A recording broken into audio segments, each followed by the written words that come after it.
Hello friends, I'm Kayla. This is my November wrap up. The smile is fake today. It's been a very long week. It's been a very trying week. And I'm okay bitching about it because I know not that many people are gonna be here. Cause like it's near the end of the year.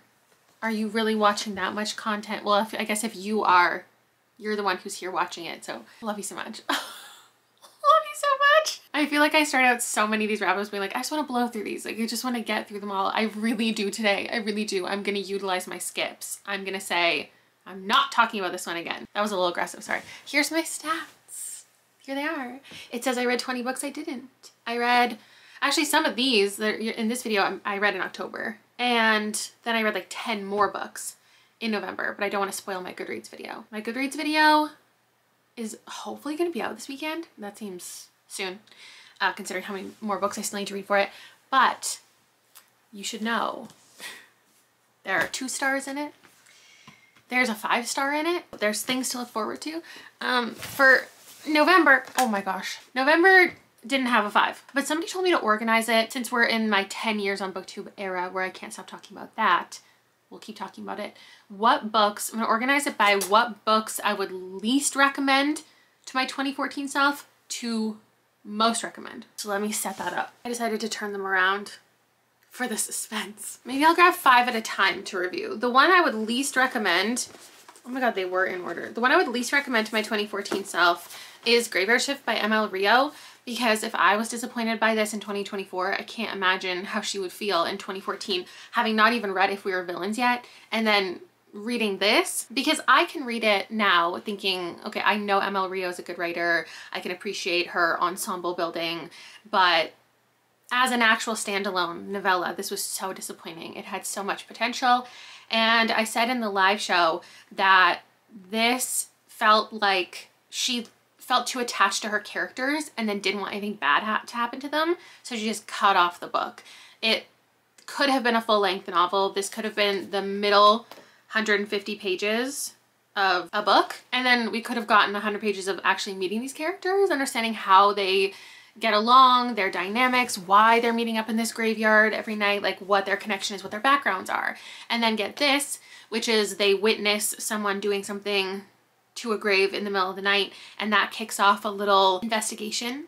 It's about academia, it's about like animal testing, it's about insomnia, but it doesn't really do anything. It just kind of ends, and not in like a fun, ambiguous way, but in a way that's like, that, what do you mean? Like, did you actually accidentally print the book wrong? Next, it's Elementary by Elise Bryant, because I just don't think cozy mysteries I would have fucked with in 2014. As good as this is, I'm giving it a 4.5. This I gave a 2.5. I just don't think the mix of cutesy things I would have been very into. But I am now, let me tell you. This follows a woman named Mavis, and she has a daughter named Pearl, and she goes to this elementary school, and she's not really participating in any of the parent things. She's not on the pack, but she gets forced into a position, and then one night she sees the top person, president, I don't know what she is, of the pack dragging what looks like a dead body out of a school, and then the next day finds out that the principal is missing. So she connects those 2 things in her head, and she starts her own little investigation, and there's other mysteries along the way. There's a romance. You get to see her connection with her daughter. You get to see her really she's a single mom. You see her kind of start being interested in somebody, but trying to navigate that with also her job and being a mom. She has to ask people for help. She has to be vulnerable for the first time. It's like a really great character arc for her while there's a mystery in the background. The writing was really solid. We get to see her succeed. We get to see her fail. And I just thought it was a perfectly well-rounded book for me at this big age. This might actually, maybe I should have put it earlier. I don't know. An Untamed State by Roxane Gay is a very good book. I don't know that I could have appreciated it the same way when I was 24 and not reading much general fiction, especially just like the heavy ones and just like about a mundane kind of existence. So half of this isn't that. It's more action-packed and it's a survival story. It's traumatic. This woman is kidnapped in Haiti and she is being abused. She It starts out with her wanting to be really strong and knowing she'll get out of it because her father has a lot of money and knows that people are in her corner and will negotiate for her, but the negotiations take a long time and things get more violent, and she's obviously really desperate to escape. And then half of the book is the aftermath. The impact that this experience had on her as a person and her recovering from the trauma, her attempting to navigate through that, her relationship with her husband and how things have changed. And it's really well paced. There are moments even during the really difficult scenes where we'll get a flashback to something. So early in it, she, laughed in an uncomfortable situation. She internally is like, I often laugh at uncomfortable situations. And then we get a reflection on the first time she met her husband, Michael's family. And there's just little moments like that throughout the difficult stuff. And then in the aftermath, you see a lot of people in her corner and fighting for her as she can't fight for herself. It's really powerful, really interesting, really well written. I gave it a 4, not a 5, because of things that I talked about in the vlog. Then I'm putting the 2 short story collections that I read because I did enjoy short story collections back then, but I think they really needed to be like fun or really intense and gruesome. These, I think I'm giving both of these a 3. At Home with the Horrors by Sammy Scott is horror stories, and I think I only gave one a 5. They were really short, some of them too short, because there's actually one in here that's almost half of the entire book. So the other ones feel especially short. They're just kind of ideas. I wrote a note and a rating for every single one of them. Not one actually sticks in my mind as a memorable read that I want to tell you about. There was one called Rebirth that I gave a 5. I vaguely remember what it is. I wouldn't recommend it to myself, but I might recommend it to you. It seems more people than not really enjoy that collection. Never Have I Ever by Isabel Yap was the members pick for the month of November. And did I give any of these a high rating I want to tell you about? No, it looks like they were all 3s. There was a 3.5. That might have been my highest rating. And that was the one called Hurricane Heels, We Go Down Dancing. This, actually, I don't even know how to sum up the vibes of this, but this one I wrote, it was chaotic, wide, game, friendship story. That's not helpful. There was one about medical stuff. There was one about, like, they're fantastical. It's Filipino folklore. It touches on immigration, queerness. Oh, just kidding. The very first one I gave a 4. It was written in second person, which was fun.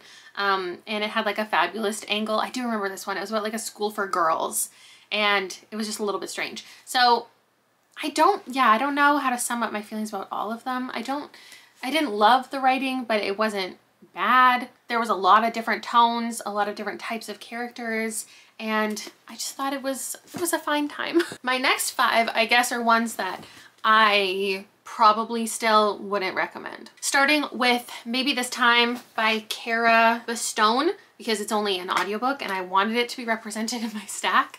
And it's like an Audible exclusive, so it was made to just be an audiobook. There is no exposition. It's not a storytelling kind of book. It's dialogue between these 2 characters.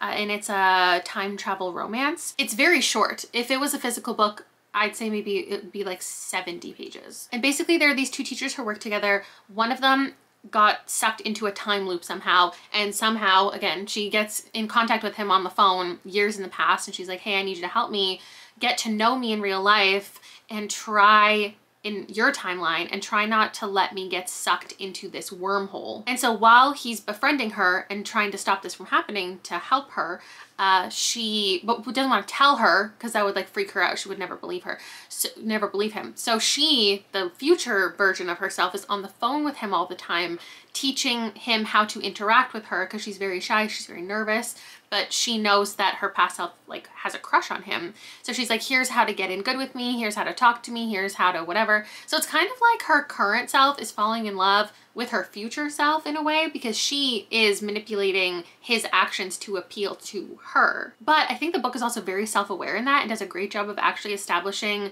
not that I can remember either of their names, his personality and his attributes and why he's a great person for her. And watching herself fall in love is just really cute, and him falling in love with the same girl in 2 different timelines and 2 very different women. Like, they have very different approaches to life. It was really nice. It was really sweet. I would have liked it as an actual novel. Like, I'm actually kind of gutted that it's not a novel. I need a novelization of this audiobook. I don't think that's ever been done before, because usually the book comes first. But I want to read how they're feeling. I want to read the parts in between. I want to read the stuff happening in the future and how the time travel like issues trying to get solved. So it's a little frustrating in that way. But the audiobook's fantastic. It's like told, like the people are in the room like giggling at each other and chatting the entire time. So it's fun. The other 4 that I have here, I'm actually going to skip talking about these 2 because I don't have any more thoughts than I did in the vlog. In the Valley of the Headless Men by L.P. Hernandez is a story of these men who go on a trip after a parent has passed, and it's cosmic horror. Brown Girl Dreaming is a memoir told in verse by Jacqueline Woodson. Somebody actually asked me, like, how did I feel about her writing style? I liked it, but I don't think this is how any of her other books are written. Like, they're not about her, and they're not written like poetry. So I gave this a 4 and this a 3. But I would want to read more from her as far as an actual novel goes to see how I mesh with her actual writing style. That one was very good for its intended audience. The other 2 I probably wouldn't recommend to myself are very different books, but I gave them both 2 stars. And they're very different experiences, because this was my most anticipated read of the year, and this was not. Archer's Voice by Mia Sheridan I read for a 2014 video, and it's about a woman kind of escaping her situation, running away and moving to this small town, starting a new life. And there's this reclusive guy who nobody talks to, and he doesn't talk to anybody because he doesn't speak. She befriends him, they fall for each other, they're both recovering from their trauma, and it's a beautiful romance. Objectively, that's what it is. That's what the book is. That's what other people see in it. No, I don't like their relationship at all. I think she was way too pushy and forward with him.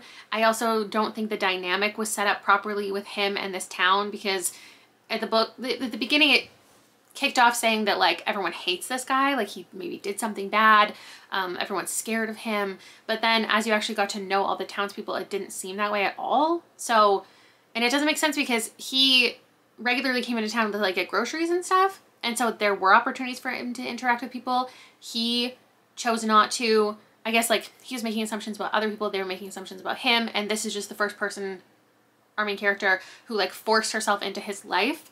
But I just think he could have had way other opportunities and maybe been with people who were more suited to him if like he gave anybody else a chance or they gave him a chance. And so I don't like them together. I also don't think either of them had a single attribute that the other person was actually interested in. It's just that they were both there at the same time. And I thought it was extremely boring. An Academy for Liars by Alexis Henderson was kind of a mess. I think this was a mess. And it's so unfortunate because Alexis Henderson is one of my favorite writers, and I think even her writing in this, she absolutely shines. Her prose, her description, it's so beautiful, but the plot flopped. We're following a woman who at the beginning is leaving a relationship, and she immediately gets a phone call to join this like secret academy. And she goes there and she gets like whisked into this magical scenario, realizes she has magic, and this just needed to be like a trilogy. The world building is so lacking. It feels like it got cut down from a way more sensical story, like why characters are doing what they're doing, why the goals of the school are what they are, why people are so desperate to be there, why they can't leave, how things are actually accomplished. There's a lot of moments where the main character will say something like, oh, I don't understand why this works, or I don't understand why the school did this, and they feel like really cheap moments that almost like somebody along the process was like, your reader is gonna wonder why the school didn't prepare her for this, or why the school is doing this. So instead of actually elaborating on that or giving a reason, giving explanations for things, it just says, oh, I wonder why the school didn't do that. So she is aware of the fact that the world building is lacking. That was really frustrating. There's a romantic relationship between this like student and her advisor that I absolutely hated. Considering how this magic works, It's like compulsion, it's influence, so you can control people with your mind, but you can also control reality in a sense with your mind. It has such real world implications, like life-changing, reality altering things are going on. But then there's just these like, I don't know, like random scenes of her. I mean, there's a reason for it. She's recovering from something traumatic that happened, but just like hanging out by the seaside for a couple weeks and like baking a cake when there's really detrimental things that are actually going on or are possibilities. The magic idea of this and the elevators, I think there's so much metaphor in here, and I just think she forgot to come back to so many ideas and setups. I really think that this should have had a little more time put into it because her authorial voice is so good. And the book could have been so good. My next group of 5 are ones I would recommend to my 2014 self. I think she might have a similar rating to me or slightly higher. 2 of them I do not have. They're The Darkhouse and Dust to Dust by Karina Halley. I read the first and last book in a paranormal romance series. It was certainly a choice.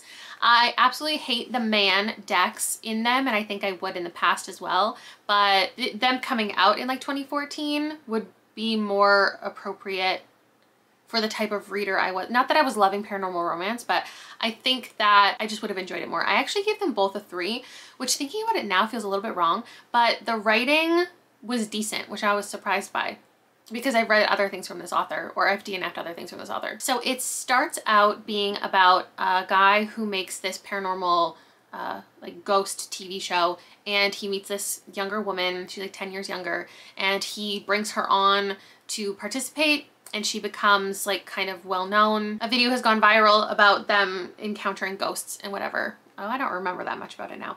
And it starts out feeling just like a paranormal investigation kind of thing, but it quickly goes into more demonic stuff, and they themselves are a part of this demonic world. So you're following them as they try to understand, grapple with everything, and then like fighting demons. In the last book, they're together and happy, and I don't like them together, but there was also 7, 8 books in between that I didn't read. So maybe their relationship was more established then. I just think that his personality was so bro-y and just like stupid, and why on earth was she interested in him? I don't know. The other 3 are thrillery, horror-y. So we've got Guillotine by Delilah S. Dawson, which I think I would probably like the same.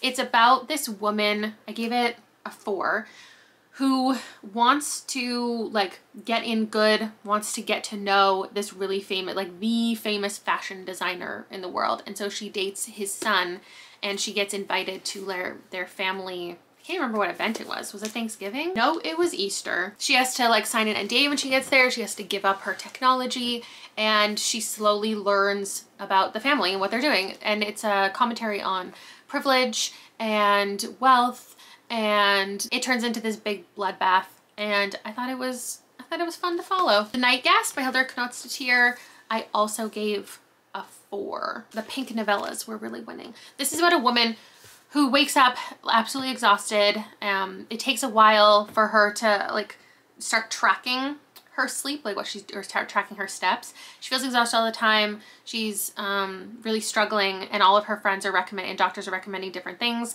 There's a lot about like how women are treated in medicine and not believed by doctors. A lot of commentary on that. Eventually she gets the step tracker and finds that she is walking all night long. Like her entire night is spent walking, but she doesn't remember it. So we are wondering as the reader if it's like she's being possessed at night, if it's a mental health crisis. We don't necessarily get answers in the end, but we kind of do. There's a lot to ponder, and the chapters are also very short, and it was just fun. It was fast-paced. It was interesting to read. It's not my favorite thing, but I think I would have liked it. I don't think I would have liked it more. I think I would have liked it the same in 2014. This one I think I would have liked more, because there's a certain like reveal. The way that this book gets horrific, I think I wouldn't have seen coming the way that I did now. And maybe I could have given it a 4 instead of the 3 that it got. This is Where We Talk Things Out by Caitlin Marqueux is that book. This was an exhausting read. Maybe I would have found it maybe I would have found it too exhausting actually, because we're just following a woman who is reconnecting with her mother. She doesn't really have a lot going for her, like as far as friends and really important relationships. And her mother has been just a very aggressive force in her life, like stalking her, constantly wanting a relationship, but pushing boundaries, making her uncomfortable. She doesn't support her daughter's relationship, etc. And one day she agrees to go with her mother to this cabin, and so they drive there, but she won't tell her exactly where the address is. She's keeping a lot of things to herself, and when they get there, she discovers that the cabin is designed to replicate her childhood home. And so her mother's just wanting her, the metaphor is she wants her to be a child again. She wants to go back to when their life was perfect, and she'll do kind of anything to accomplish this connection. So it's her mom just kind of berating her for 100 pages, but it then also does get really fucked up. And my final 5 are the ones I would actively recommend to myself 10 years ago. Horrorstor by Grady Hendrix. I just wish I had gotten into this author earlier, and rather than one day reading A Southern Book Club's Guide to Slaying Vampires and then having going back and reading the other stuff that everyone was talking about, being like in on the new horror from him would have been fun. I don't know that I would have liked it more, but this is a story of essentially an IKEA and the workers there. They are experiencing some weird stuff happening overnight, and so a group of them decides to stay overnight and witness what's going on. If someone is breaking in, or if there's a ghost, or like whatever is happening, they want to figure it out. And there's different dynamics between all of the employees. You don't get like a ton of their backstory. I think I would have liked that maybe, but essentially the book just gets more unhinged as you go, and it is fun because you see different like instruction manuals or different like features of the furniture in the store, and they get more strange, the descriptions of them, as the book descends into absolute chaos. It is a proper haunted story. It's brutal, and I liked it enough. I gave it a 3.75. Somebody asked, like, is it worth it for the gimmick? I thought it was going to be more about the gimmick. Like, there are pages with the furniture specifications and stuff, but I thought that was going to play into it more than it did. It is a traditional novel, way more than I thought it would be. Like, it does just read like a normal book. It doesn't read like a catalog, even though there are catalog-like things. So I would definitely recommend it. For the person who asked what to read if they didn't like this, next I would say A Southern Book Club's Guide to Slaying Vampires, because that just has a lot more time to flesh out relationships. It is a slower horror, but it's also a very social horror. Next, I have Rest Stop by Nat Cassidy, because I gave this a 4.25, and I think 2014 me would have as well. It's just the perfect weird little novella. It could have done a little bit more, and it could have been like a 5-star for me, which is a little bit frustrating. But we're following this guy who's on a road trip. He has a family member who's sick, and he stops at a gas station on the way and gets locked in the bathroom. The whole thing doesn't take place in the bathroom, but it does take place at the gas station, and he is experiencing terror. He's being terrorized by something or someone. It was a little funny. It was gross. It was like a little stupid, but ultimately I think this is a really good novella. I think most people will like it. It's not one that's scary to the reader, but it absolutely is terrifying for this character. It's like a proper nightmare. I thought it was very good. I'm gonna say Throne of Secrets and Throne of the Fallen for 2014 me.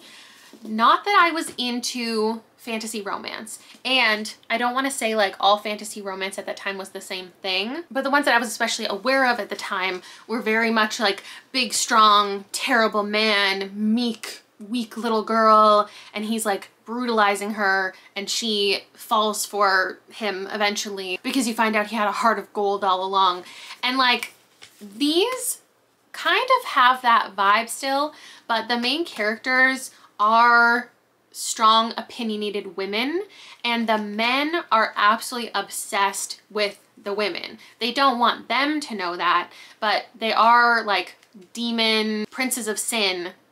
They have a certain like reputation to uphold, but also they're just like obsessed with these women. And I think that's a vibe that could have worked for me in 2014. I don't think I would have liked them as much as I do now, but well, like is kind of, I gave this a 3. For those who've been waiting to see what I thought of it, because I really surprised myself with enjoying Throne of the Fallen last year by Carrie Maniscalco. I reread it this month, and I'm really glad that I did, because if I had just read this and gave it like the 3 that I did, I would have thought to myself, wait, was this one not as good as I remember? Was it just like at its time it was good? Like, was I totally wrong? Because this one just didn't work for me in the same way. I found it kind of weak in the writing and the plot.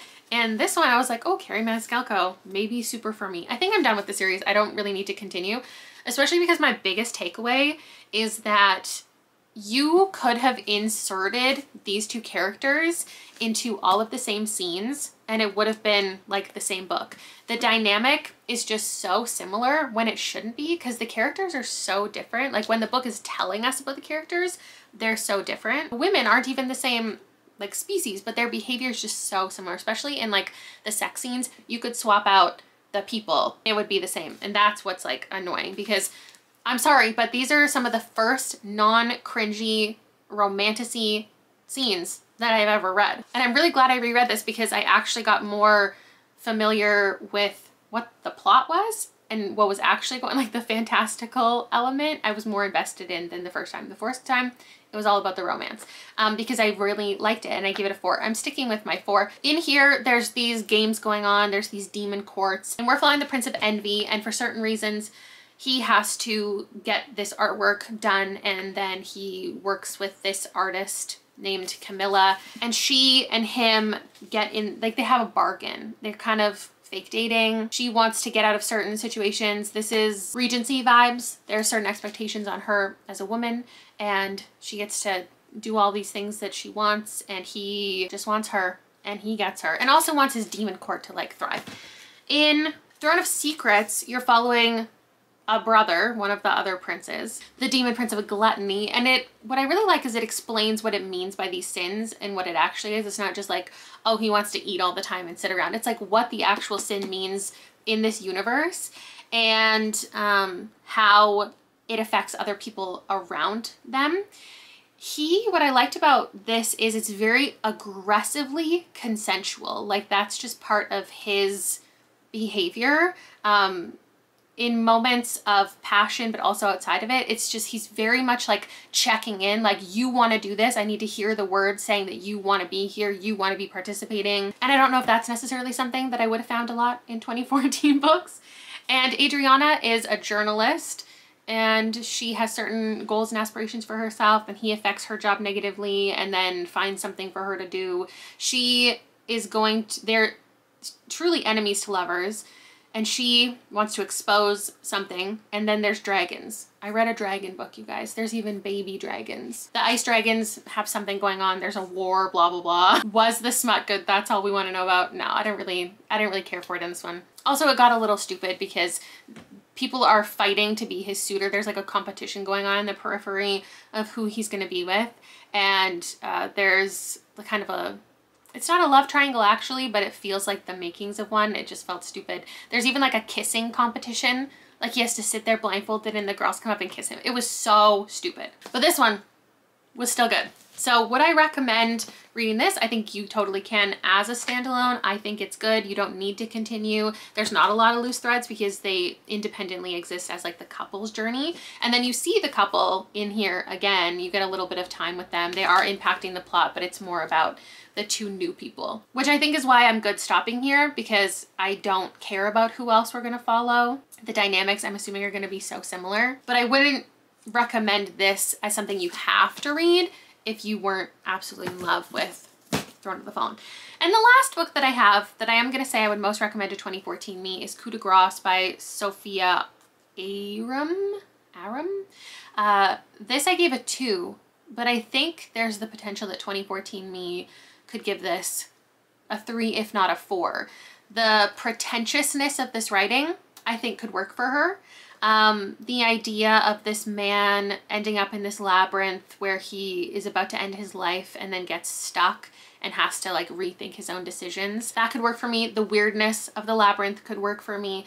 It's not like as good or intricate as House of Leaves or Piranesi. Unfortunately, I don't know if I would recommend it in that capacity. There is an element of it that's like that, but it's more so the writing that takes up the bulk of the story. It's not like the weird labyrinth of it all, it's the description. And again, it could work for 2014 me because I don't think I would have as much of a critique about the writing. I think I would let a lot more slide. I wouldn't have as many opinions.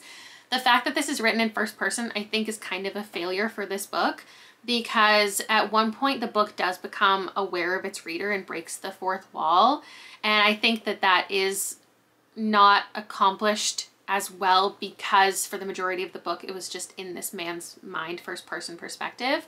The reason I also think that that's a failure is because he is in a survival state, and the lengthy descriptions in beautiful prose just doesn't seem genuine to this character or the situation that he would be in mentally. And so I just wish that it was told in a different way, but I don't think that I would really care about that in 2014. The reason I think it was specifically asked about House of Leaves and Pure Nasty is because I've said in the review, in the video I read this, there's a gimmick to this. There's something like a little bit strange about the writing style, and if this is on your TBR, pick it up sooner than later before the whole ending and gimmick of it gets spoiled for you. I didn't like that gimmick, but 2014 me would have liked the gimmick. I know that about her. So this is my #1 recommendation for that.